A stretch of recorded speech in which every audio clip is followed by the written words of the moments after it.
రక్షించబడినటువంటి ప్రతి ఒక్కరూ అపవాది, దురాత్మ, సాతాను యొక్క అధికారం అనే కాడి కింద నుంచి బయటకు వచ్చేసరికి వాడికి అధికారం లేదు మన మీద. వాడికి అధికారం లేదు. వాడు రాలేడు అసలు. స్తోత్రం. ఆడు వచ్చాడు అంటే అర్థం ఏంటంటే నువ్వు ఎక్కడో సులువుగా చిక్కులు పెట్టే పాపంలో పడ్డావని అర్థం. వాడు వచ్చి నిన్ను కలవరపరుస్తున్నాడు, వాడు వచ్చి నిన్ను ఇబ్బంది పెడుతున్నాడు అంటే అర్థం ఏంటంటే ఎక్కడో సులువుగా చిక్కులు పెట్టే పాపంలో పడ్డావు. దైవజనుడు పౌలు ఏమని చెప్తాడంటే మీరు దాని క్రిందకి మళ్ళా వెళ్ళొద్దా, కాడి కిందకి.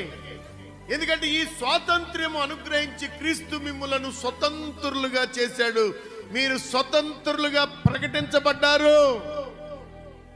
కాబట్టి మరలా వెళ్ళొద్దిక అని చెప్తూ ఏమని చెప్తున్నాడంటే మీరు స్థిరముగా నిలిచి ఉండండి. రక్షించబడినటువంటి ప్రతి ఒక్కరూ అపవాది, దురాత్మ, సాతాను యొక్క అధికారం అనే కాడి కింద నుంచి బయటకు వచ్చేసరికి వాడికి అధికారం లేదు మన మీద.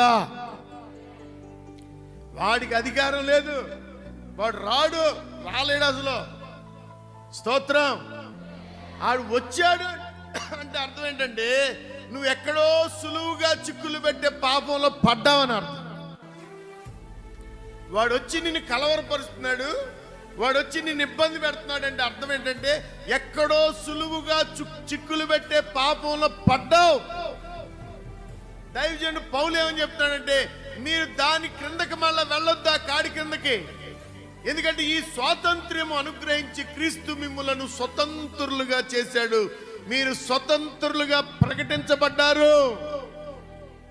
కాబట్టి మరలా వెళ్ళొద్దిక అని చెప్తూ ఏమని చెప్తున్నాడంటే మీరు స్థిరముగా నిలిచి